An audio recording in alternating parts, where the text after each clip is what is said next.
Here's the understanding that speakers need to have to sell from the stage.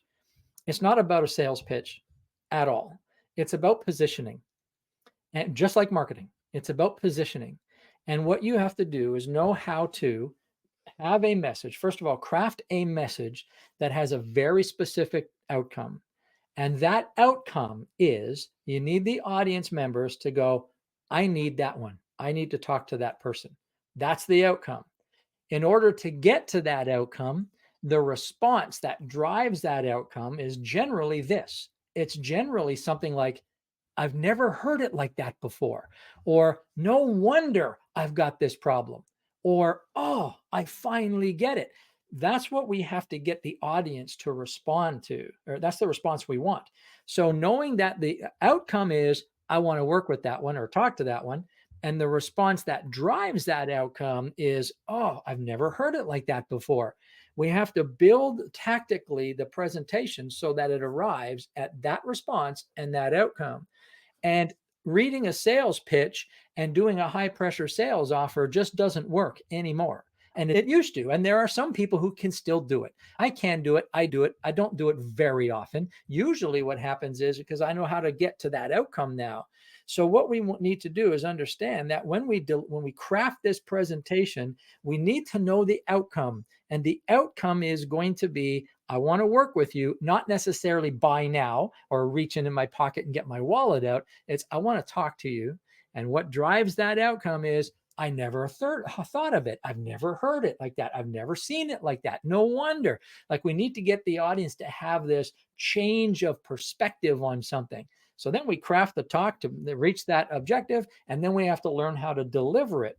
And so the concept that I teach people, and I'll share with you and your audience is this. We need to get past their intellect and into their imagination.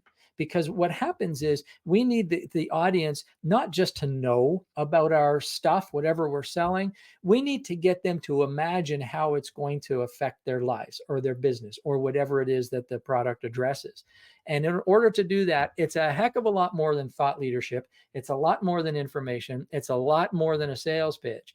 And so this is where most people fall short, is the thought leaders will come up and they'll say, I'm going to explain my concept to you. And they spend too much time explaining the concept. And there is no compelling the audience to act. Or the experts, they will say, let me teach you what I know. And they don't compel the audience to act. And so we need to know, what is the desired outcome that we're after? How do we craft our presentation tactically to get to that outcome? I like this a lot. People need to see the expert in the speaker. They need to capture the imagination. It's not about a sales pitch, like you said. It's really just about, I want to work with that person that's speaking because they're brilliant. They made me think about it different. And I think capturing people's imagination like that is threading the needle that gets people really excited, right? Yep, 100%. And it's all about that change in perspective. So I'll give you a quick example.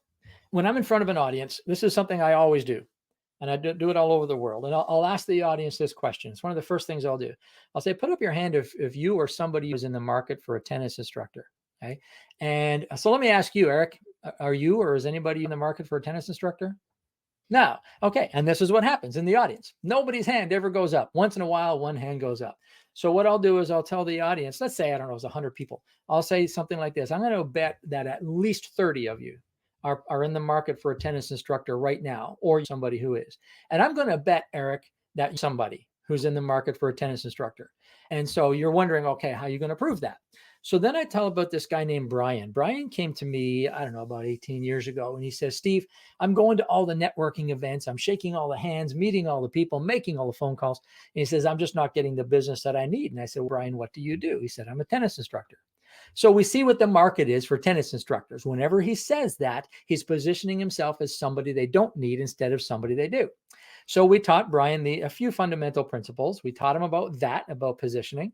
And so if you saw Brian today and you said, Brian, what do you do? He would say something like this. He'd say, you know how sometimes kids have so much energy and they're bouncing off the walls, they're running around, they're making all kinds of noise, and the parents get so frustrated because they got no idea what to do with these kids.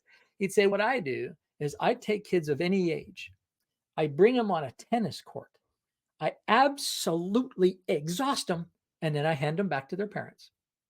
And then I ask the audience, put up your hand if you just might know somebody who might be in the market for a tennis instructor. And then all of a sudden, half the hands in the room go up. And so, is it possible that there might be somebody in your life who just might be in the market for a tennis instructor? What that does, that little example, what it does, Eric, is it changes the audience's perspective. It changes their perspective on the nature of their world, the nature of their condition. It helps them look at their problem from a different perspective, a different understanding.